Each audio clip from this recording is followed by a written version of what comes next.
Welcome to my channel. Let's talk about why kids throw tantrums and the psychology behind it. Have you ever been in a public place, a supermarket, a bus stop, a family gathering, when suddenly your child starts screaming at the top of their lungs? They're crying so hard they can barely breathe. Their face is red, their body is stiff, they've dropped to the floor. People stare, some judge silently, some shake their heads, and in that moment, you don't just feel stressed, you feel exposed. You might think, everyone thinks I can't control my child. Why is this happening now? Why won't they just listen? Maybe you tried reasoning. Maybe you tried threatening consequences. Maybe you tried ignoring it. Maybe you even raised your voice, not because you wanted to, but because you felt overwhelmed. If this sounds familiar, pause right here and take a breath. Because what you're witnessing isn't bad behavior. It isn't manipulation. And it definitely isn't a failure on your part. It's a developing brain under pressure. A tantrum is what happens when a child's emotional system overloads faster than their brain can cope. And once you understand why this happens, the way you respond will completely change. Welcome to Child Behavior Guide, the channel where we break down kids' behavior using child psychology and neuroscience, not blame or outdated parenting myths. If you want fewer power struggles, fewer emotional explosions, and a stronger emotional bond with your child, hit the subscribe button. Every week, we explain why children behave the way they do and how to respond in ways that actually work. Let's look at what a tantrum really is. I would like us to redefine tantrums because most people misunderstand them. A tantrum is not disobedience. It's not a lack of discipline. It's not your child trying to control you. A tantrum is an emotional emergency. Imagine this scenario. You've had a long day. You're hungry. You're tired. You're stressed. Then someone suddenly criticizes you or takes something important away. Even as an adult, you'd feel your chest tighten. Your patience would shrink. Your emotions would spike. Now imagine feeling all of that but without the ability to explain it.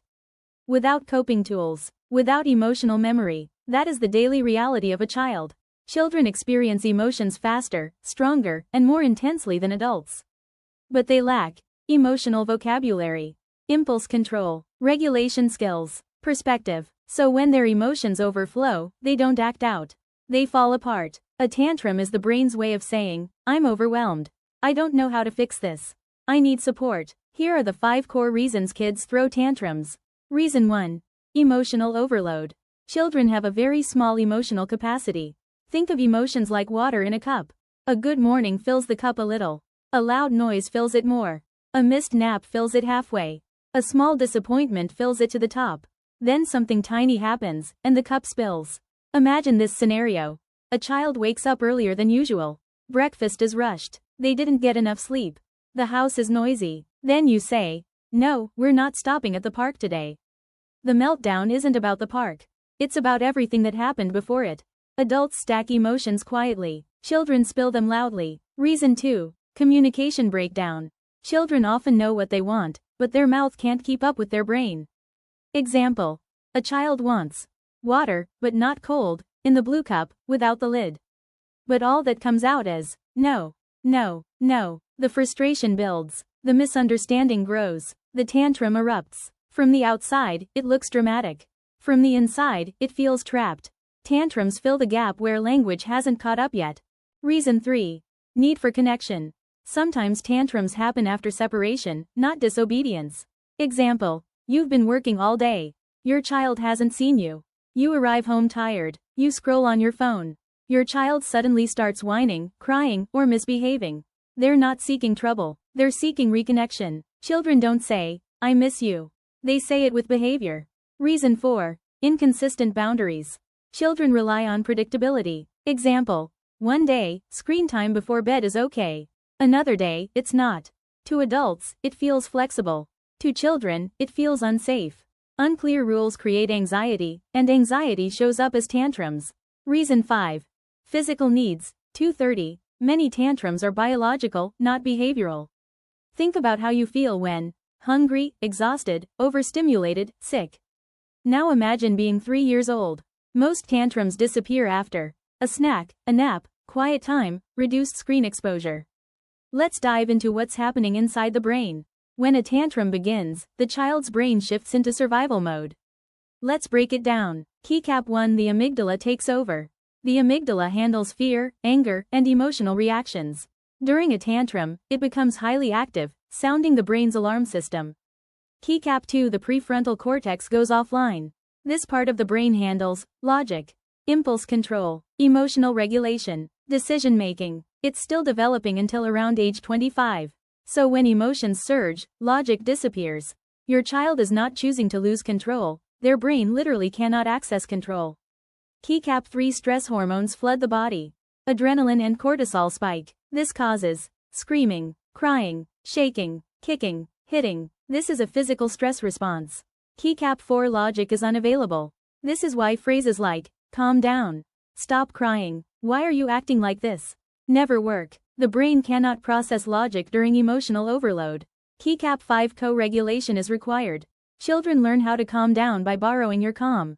Your nervous system teaches their nervous system what safety feels like. We have 2 types of tantrums. Type 1. Emotional tantrums. These are genuine emotional meltdowns. Triggers include frustration, fear, sensory overload, routine changes. Signs: uncontrollable crying, clinging, shaking, difficulty speaking. These children need comfort, reassurance, presence, not punishment. Type 2. Power tantrums. These happen when a child wants something specific.